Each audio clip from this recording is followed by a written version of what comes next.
Hi guys, how are you doing? Welcome to Footprints with Mo. If you haven't subscribed and it's your first time, make sure that you subscribe and turn on your notifications. It's been a while. I think the last vlogs I did were around Turkana. Thank you so much for all your support and all that. Thank you for your comments. Thank you for sharing. Thank you for watching. And if you're here for the first time, it's Footprints with Mo is basically just discussing about life and different things around career, around motherhood, and just general life lessons that we learn along the way.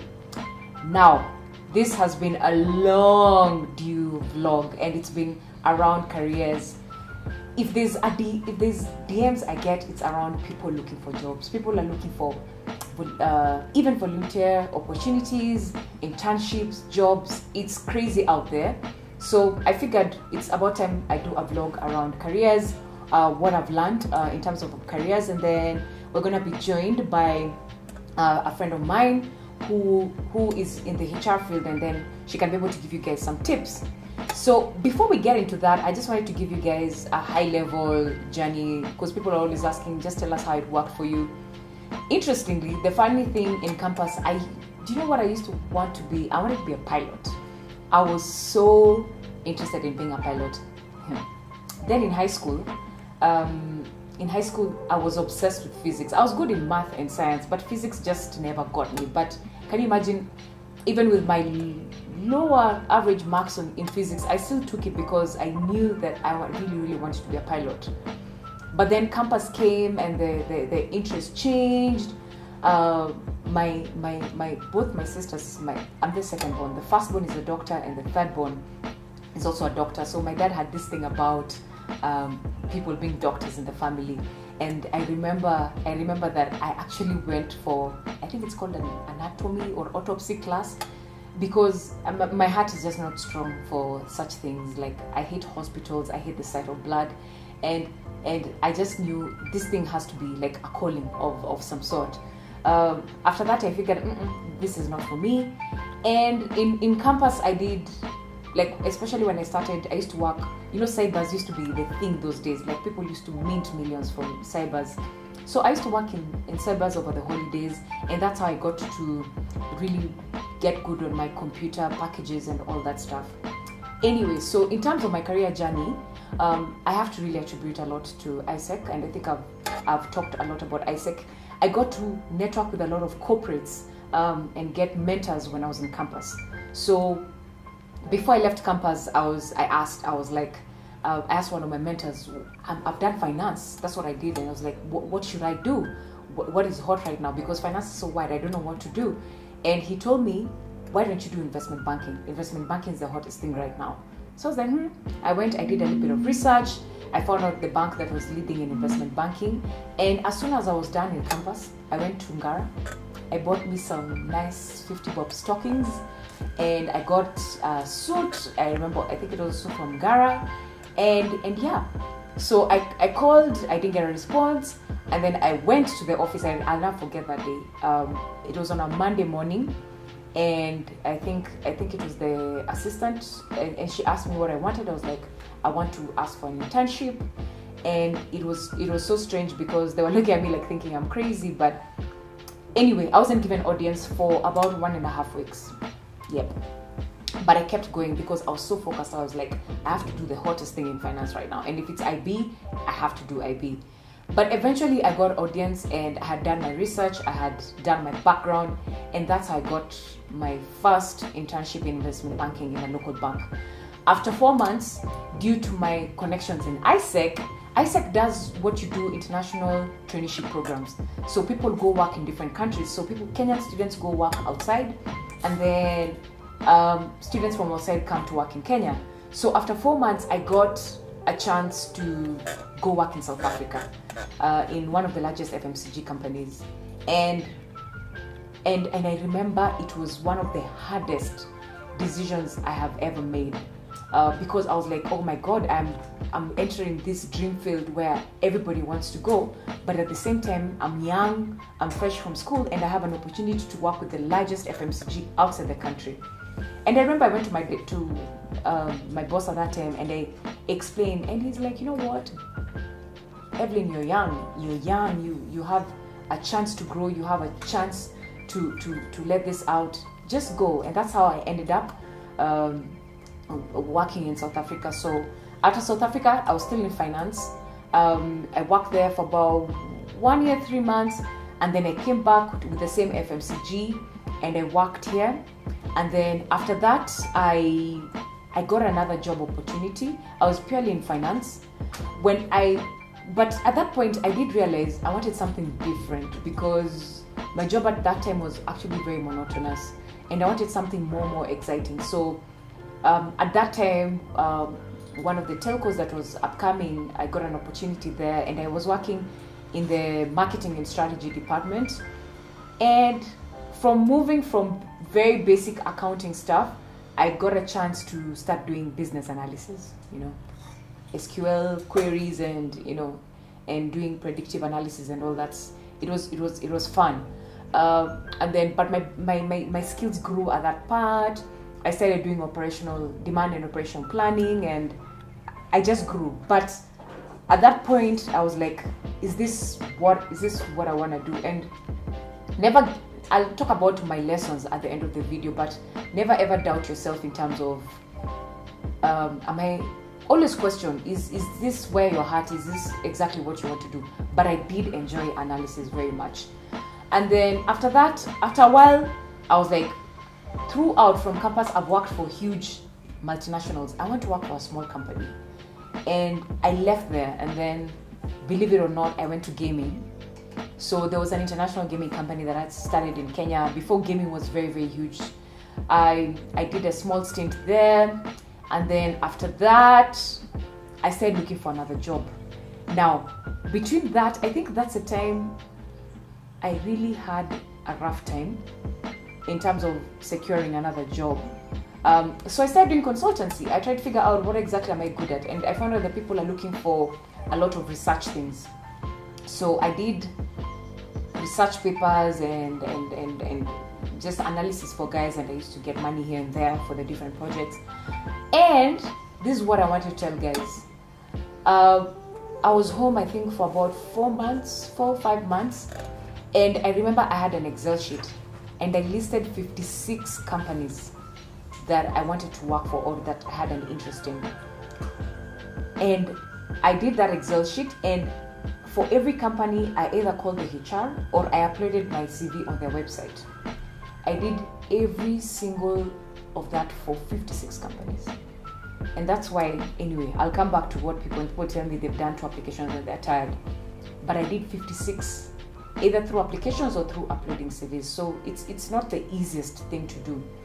But anyway, my job after that actually came on a newspaper. So I was flipping through the newspaper, I saw something on the paper, I applied, I did a lot of research, I had good mentors around me, and they guided me, and I was able to get that job. And it's where I am. I had a small exit in between where I moved to banking, to still do digital banking. I did a little bit of digital banking, but then I came back, and that's how I'm still on the telco space. So I will tell you guys about my lessons as far as job searching is concerned.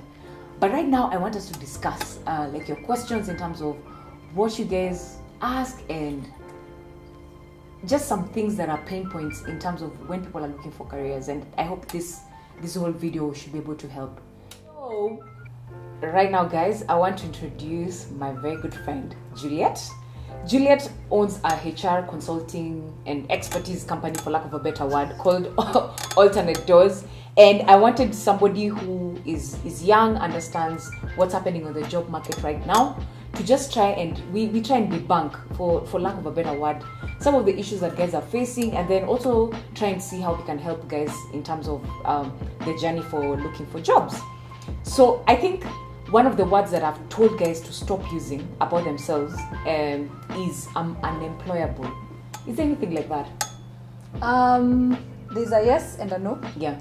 So unemployability comes in, what I've seen with people is they don't see themselves as a brand.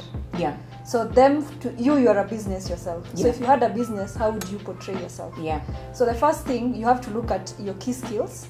You are just not any random person. Yeah. So the biggest mistake I've seen is people, they copy paste CVs from everyone. So it's like you and the other person are the same person. Yeah. So that's where unemployability comes in. Yeah. So you have to do an audit of your skills. Yeah.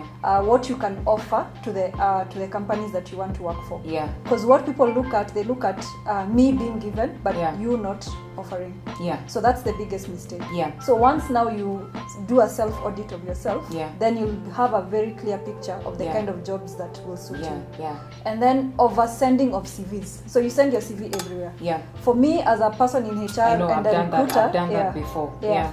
When I see your CV several times, even if that job fits you and I've seen your CV already, I'll just delete it from the database because Really? you're over spamming. You're doing it over and over again.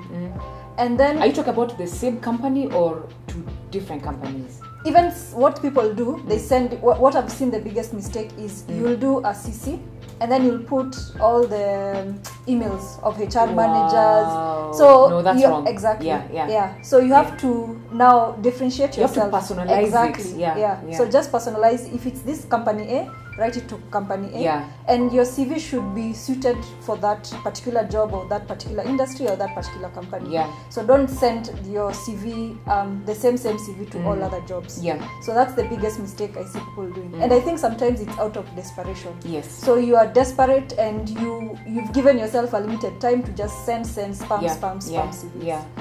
So the other thing what I've seen also is people hire for attitude, not for skill, especially for entry-level jobs. Yeah. So there's something I usually hear that you have to have a teachable spirit. yes, exactly. Yeah. The attitude is very important. Yeah. And attitude is two ways. It can be a good attitude and a bad attitude. Yeah. So a good attitude is where you're very confident with yourself. There's some people who have low confidence. Yeah.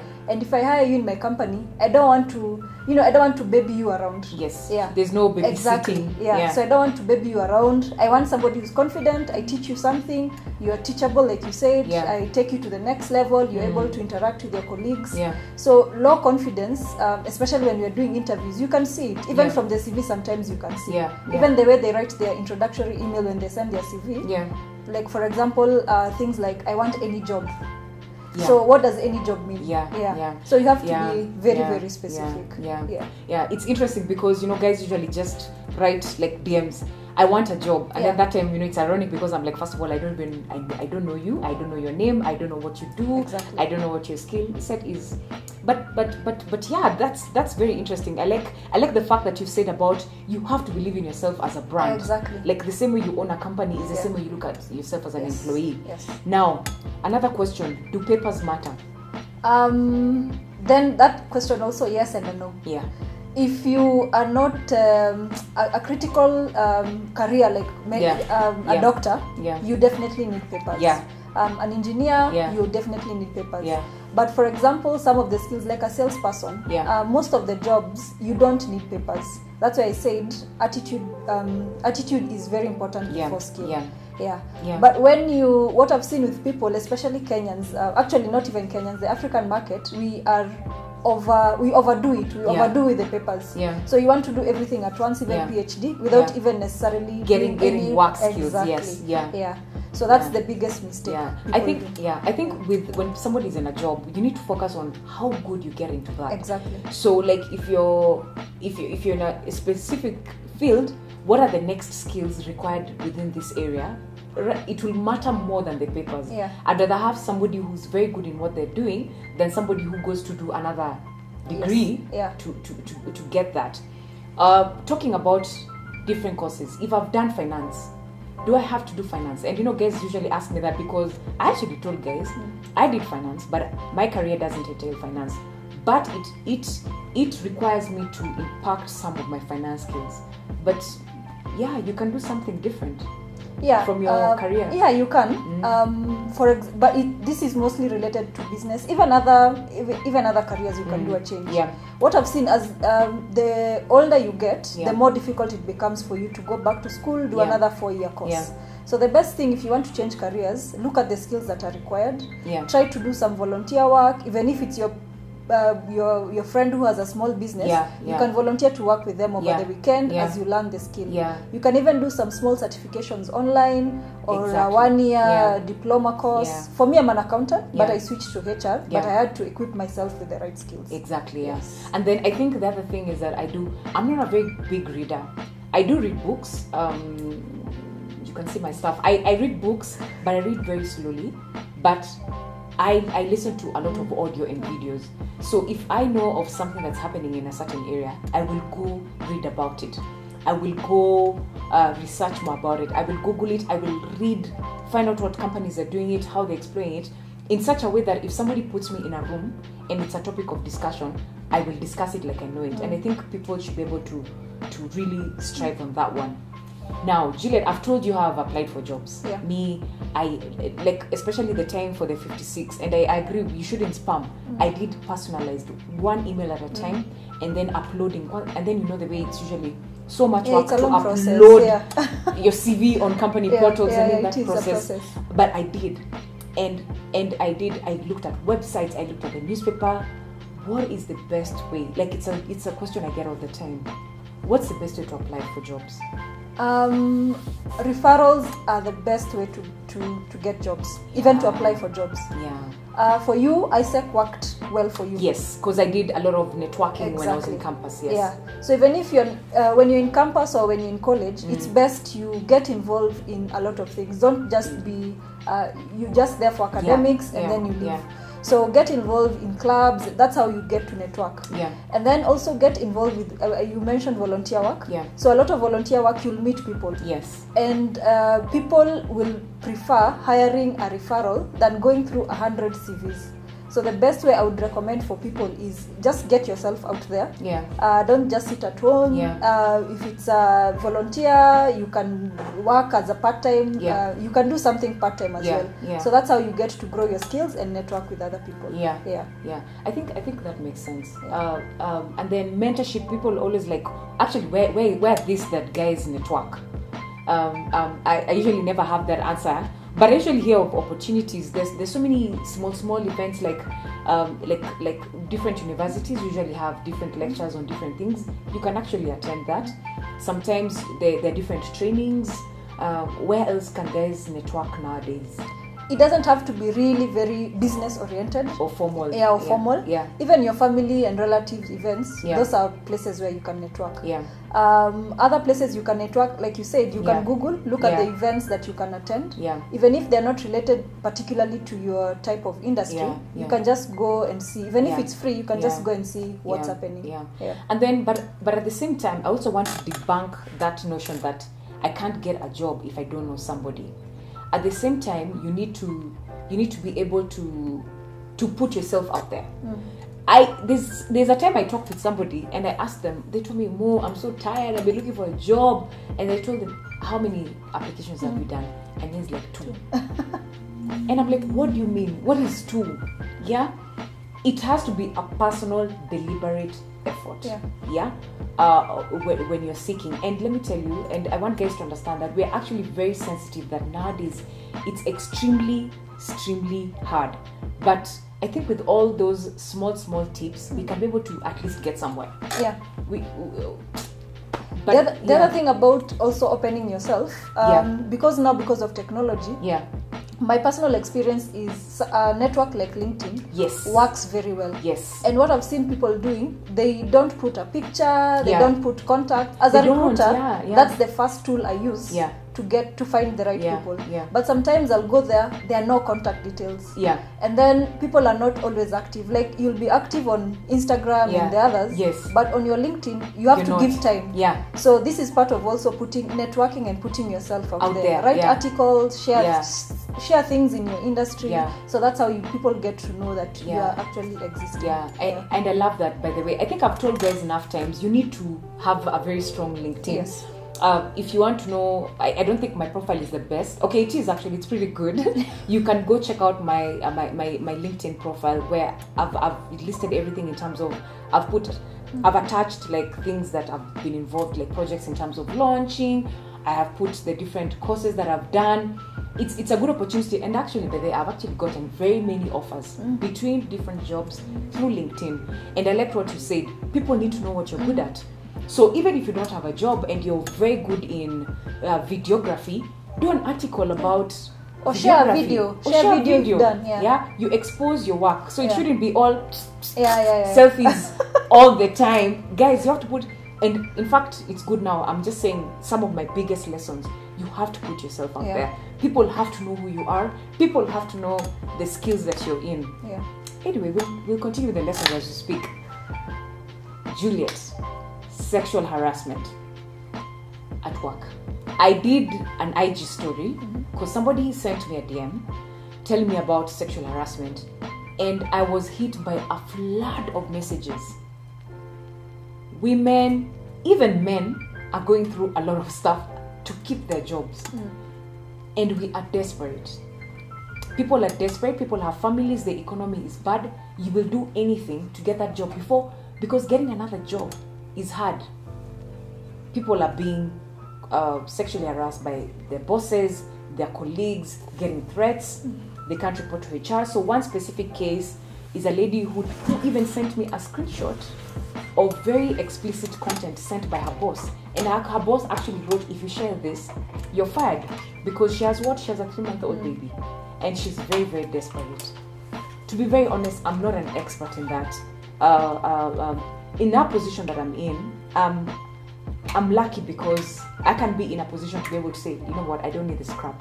But for people who are really, like, that job is everything that they need, how do we handle it? First of all, I think we have to remove that mentality of, I'm desperate, there's nothing I can do. I have responsibilities. Because when you are hired, I'm assuming this sexual harassment comes months or years later after you've been hired.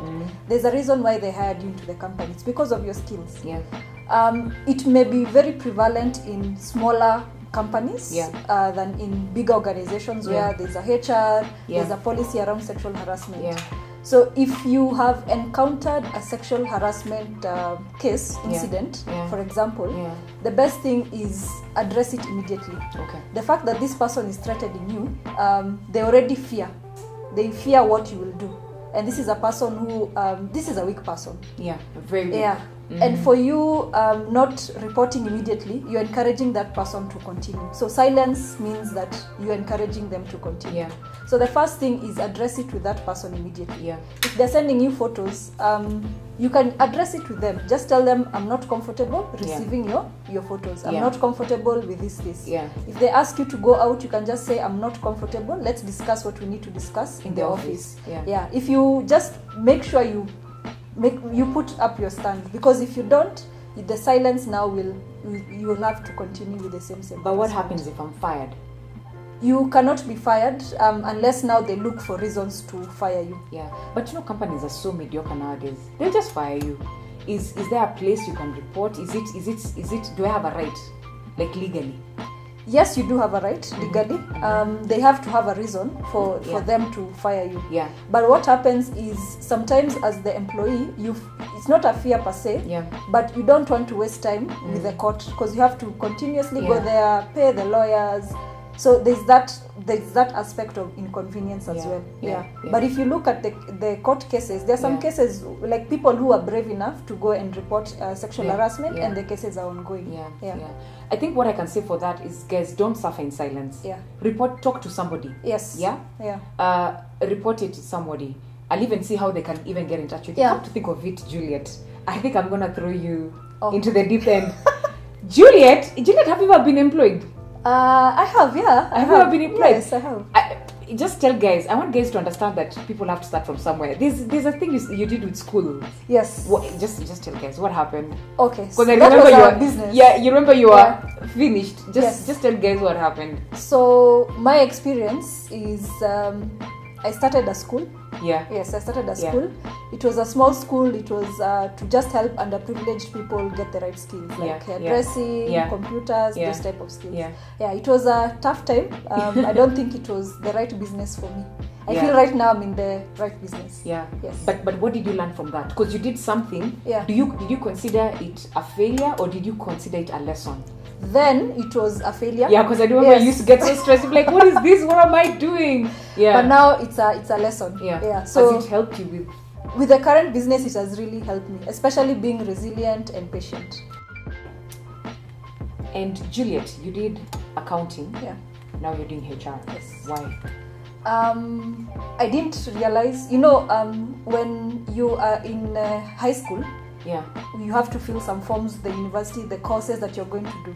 Yeah. So HR was not, like, there's some certain courses that people are not aware of. Yeah. So we were just exposed to the usual medicine, actuarial science. I remember that time actuarial science was very hot. Yeah. So for me, it came from my work experience and also what I felt that is my passion and what I want to do. Yeah. So I worked in Australia the same way you went to South Africa through ISEC. Yeah. I did accounting there. Yeah. It was not I didn't like that experience for accounting. Yeah. So when I came back, I started the business, of course. Yeah. Then I moved on to a company that was starting out in Kenya. It was an IT company. Yeah. And I was managing operations. Yeah. So that's when I realized HR would be a better fit for me. Yeah. Because I grew the company into we had a lot of employees. So I recruited everyone, trained, mentored. So I realized that's my strong point. Okay. So when I left, now that's when I started the HR company. And for me, it's out of passion. Some of the skills I have are self-taught, but I had to go and upgrade my skills as well. Yeah. So and it's also important and that's why we keep talking about doing short online courses in terms of the things that you want to do. Yeah. Like myself, in fact, right now, I'm trying to review some things that I want to do, especially around leadership management, platforms and all that stuff. And then the other thing, so alternate doors. So what does your company do? So for us, we are twofold. Our customers are twofold. Yeah. Our biggest customer base are the people who are looking for jobs. It can be active job seekers or passive job seekers. I told you guys, as Teacher Anjiko says, I gotcha. Yeah.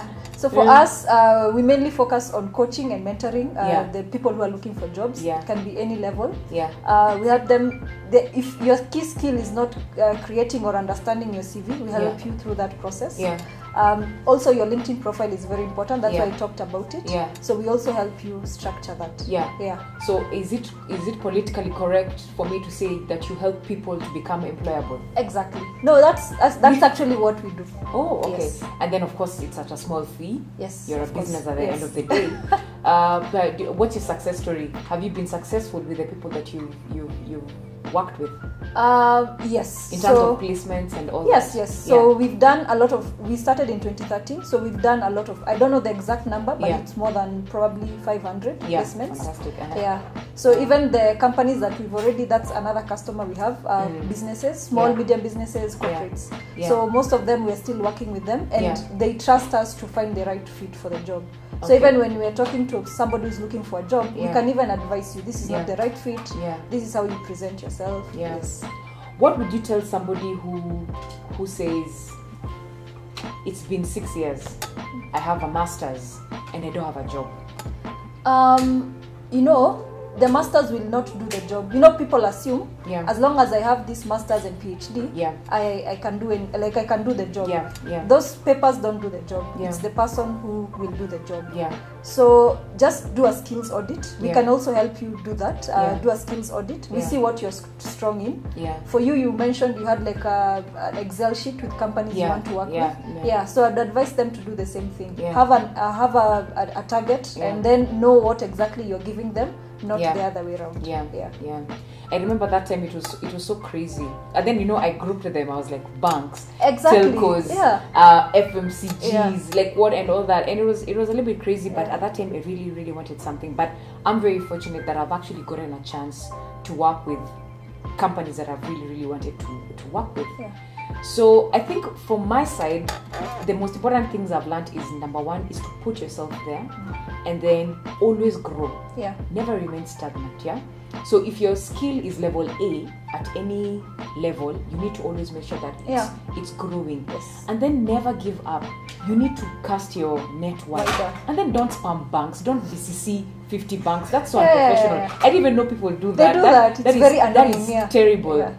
And but just look. But look, guys. Look at LinkedIn. There's so many jobs there. Look at websites. Even look at the look at the, what is it called, even the newspapers. Just look everywhere. And what are your parting shots? For me, you've mentioned one of it, is continuously learn. Continuously have continue to learn new skills, because you don't know what the future holds. So look at the future, especially in your industry and career. Look at the skills that you need to grow, because that's what is going to differentiate you from another job seeker. Okay, cool. So thank you so much, Juliet. Yes. It's been fantastic. And yeah, so I'll share with your contacts. Yes. I think you also have an Instagram page. Yes. I'll share with you guys. Guys, get in touch with her and find a way how she can help you in terms of preparing you for the job market. It's a common problem, and guys, we need to look for a solution. I think another thing maybe we can even go deeper is we'll eventually maybe get time to really try and understand how you set up your own business. Because apart from the people who are looking for jobs, we also have to try and understand that people who are trying to figure out entrepreneurship businesses. We'll pick that up another time. So for now, thank you guys. Thanks so much, Juliet. Bye. So kazi kwetu.